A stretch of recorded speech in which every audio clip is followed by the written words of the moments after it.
दोस्तों, मैं नीरज कुमार और हम पढ़ते हैं एनसीईआरटी हिस्ट्री। ये 12th क्लास एनसीईआरटी की हिस्ट्री है। 12th क्लास तो इसमें जो इम्पोर्टेंट चीज़ें वो देख लेते हैं।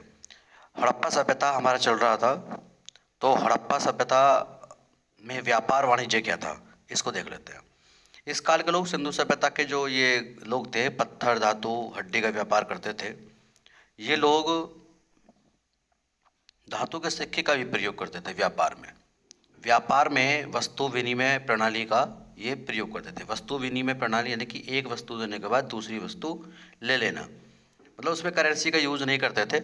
जैसे बात तक काफ़ी बात तक चला था, चीनी के बदले सब्जी, सब्जी के बदले सारी चीज़ें, बार्टर प्रणाली इसको बोलते हैं। तो इस प्रकार की प्रक्रिया सिंधु घाटी सभ्यता में हम देखते हैं। आगे है हड़प्पावासी अपनी वस्तु और अनाजों को नाव तथा बैलगाड़ी के माध्यम से एक स्थान से दूसरे स्थान तक ले जाते थे, जो उनका व्यापार वाणिज्य था इन लोगों का। हड़प्पावासी अरब सागर के तट से बंदरगाह इनके मिलते हैं। सिंधु घाटी सभ्यता के तो अरब सागर था, वहाँ से उनके बंदरगाह हैं।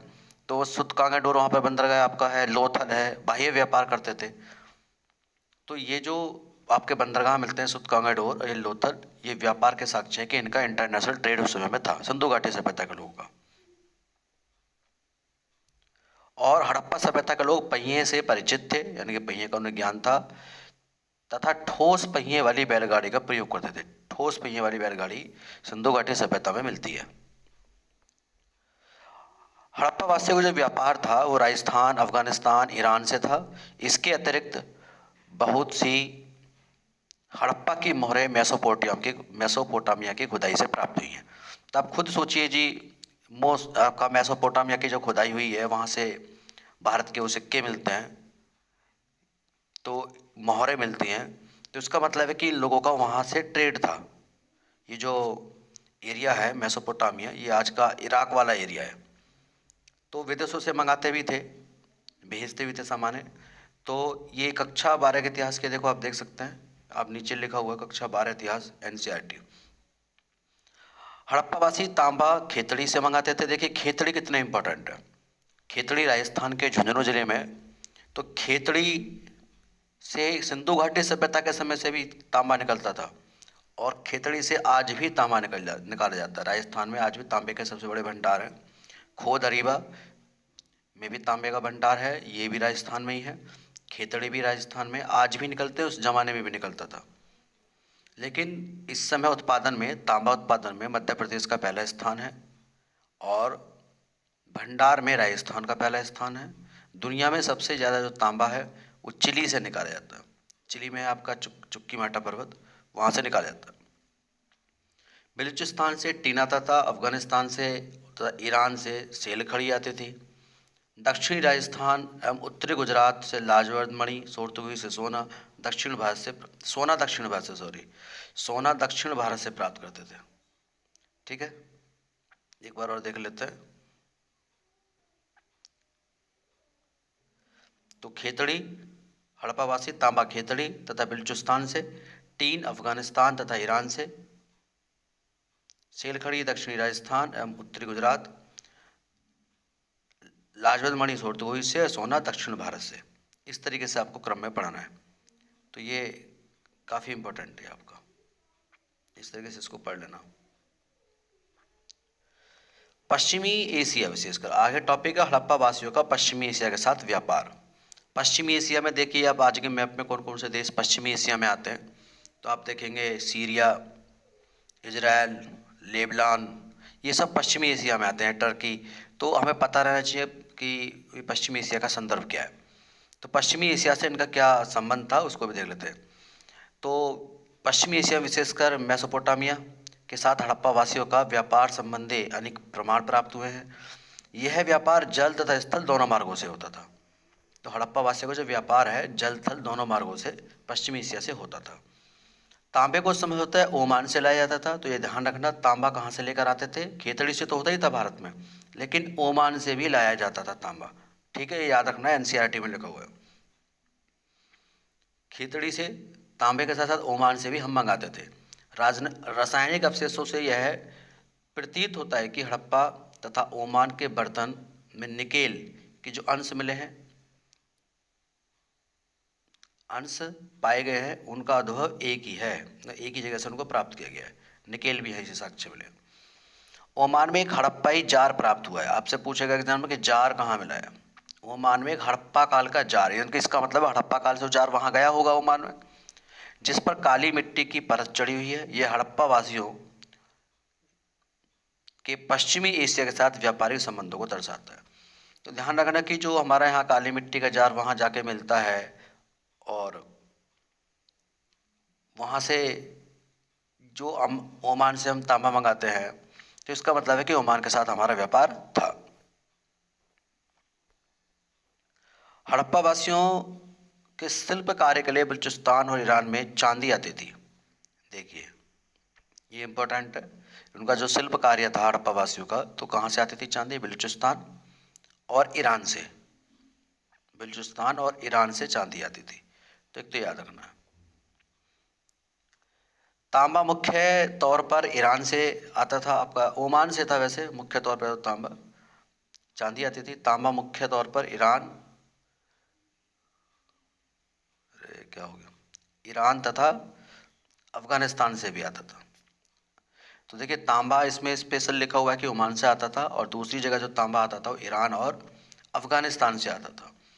मेसोपोटामिया से प्राप्त कई लेखों में ये एक जगह मिलती है स्थान है मगन तथा मेलुहा। तो मगन तथा मेलुहा का संबंध किससे है? मगन तथा मेलुहा का संबंध किससे है? जो हड़प्पाई क्षेत्रों के लिए प्रयुक्त होता था, हड़प्पाई क्षेत्रों के लिए। तो ये जो मगन और मेलुहा जो शब्द मिला है, मेसोपोटामिया से मिला है ये शब्द, कि मगन तथा मेलुहा से वो व्यापार करते हैं। तो ये जगह किससे रेफरेंस है? ये रेफरेंस किसके लिए दिया गया है? मेलुहा और मगन। तो इसका सही आंसर क्या होगा? इसका सही आंसर होगा आपका, इसका प्रयोग किया गया है हड़प्पा क्षेत्र के लिए, हड़प्पा क्षेत्र के उत्पादों के लिए इसका प्रयोग किया गया है। मेसोपोटामिया से जो लेख मिले हैं, वहाँ जो ये शब्द मिले हैं, इसका संदर्भ जो दिया गया है वो भारत से ही है। हड़प्पा के मोहरों में पानी के जहाज, नावों के चित्र मिलते हैं। जो वहाँ की मोहर है हड़प्पा की, उस पर पानी के जहाज़ों के चित्र मिलते हैं, नावों के चित्र मिलते हैं। तो ये क्या दर्शाता है? ये दर्शाता है कि उस समय समुद्र व्यापार होता होगा, तभी तो उन्होंने अपने सिक्कों पर ये चित्र बनाए। और दूसरी चीज़ है, मेसोपोटामिया के प्रलेखों में भी मेलुहा को नाविकों का देश कहा गया। तो मेलुहा का संदर्भ किससे हुआ? भारत, हड़प्पा सभ्यता से।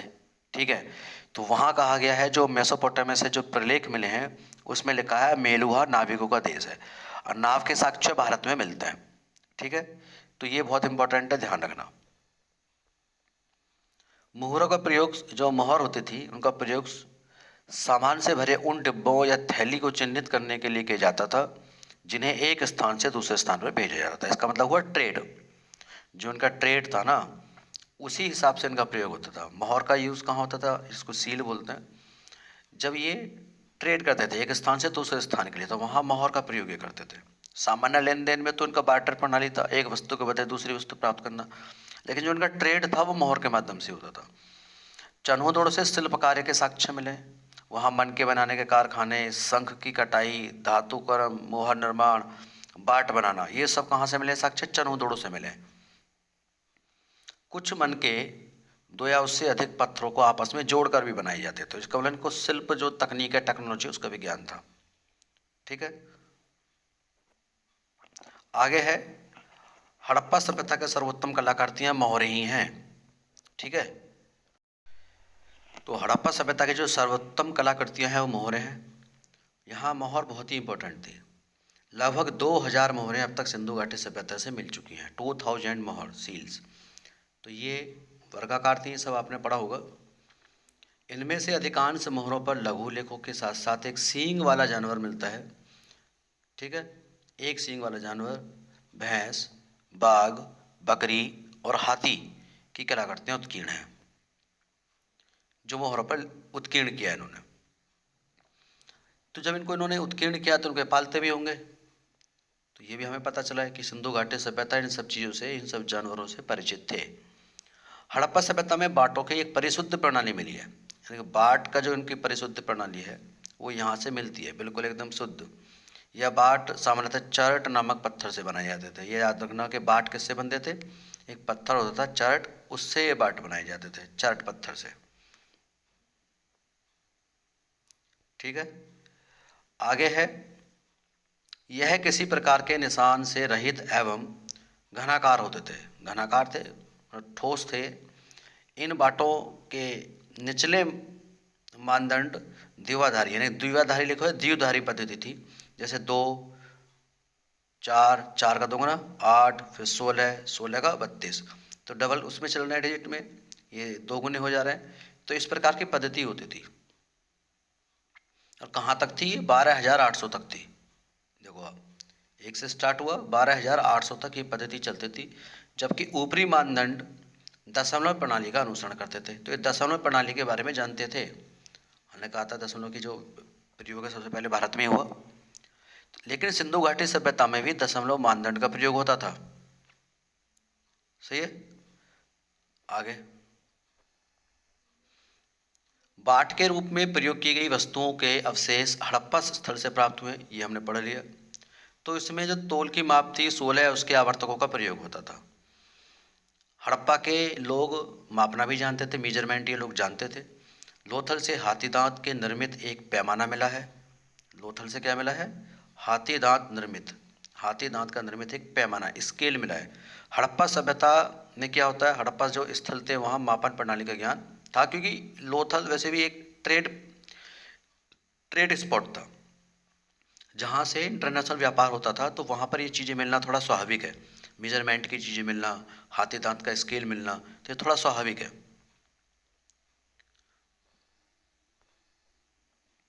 हड़प्पा लिपि, देखिए ये बड़ा डिस्प्यूटेड मैटर है।